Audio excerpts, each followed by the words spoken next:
Balikan natin si Ma'am Gonzales sa Laguna. Ma'am? Mel, alas 10 ng umaga nag-resume yung Provincial Board of Canvassers dito sa Kapitolyo ng Laguna. Sa ngayon ay nasa 90%, mahigit 90% na yung mga transmissions na dumarating dito at nagkaroon na rin nga ng mga proklamasyon. Kani-kanina lamang ay naiproklama na bilang 1st District Representative si re-electionist Ann Matibag. Nanalo naman bilang 3rd District Representative si re-electionist Amben Amante.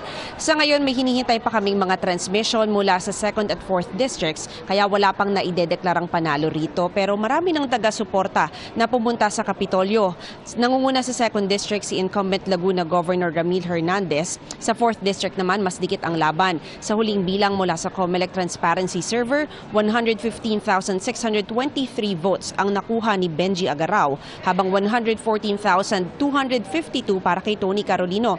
Samantala, ipinoklama na sa kani-kanilang lugar ang mga nanalong congressman sa lone districts ng Laguna.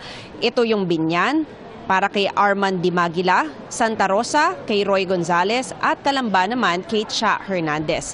Mamayang hapon inaasahang ipoproklama ang gobernador at vice-gobernador ng Laguna. Malaki na ang lamang ng dating mamamahayag at congresswoman na si Sol Aragones sa gubernatorial race. Nagpasalamat na si Aragones sa mga taga-suporta niya sa Facebook. Nagpost na rin ng konsesyon ang mga kalaban niya. Ang pamilya ni Congresswoman Ruth Hernandez na misis ni kasalukuyang Governor Ramil Hernandez, pati na rin ang isa pa niyang nakatunggali na si Congressman Dan Fernandez. Sa vice gubernatorial race naman ay nangunguna naman si J.M. Carayet.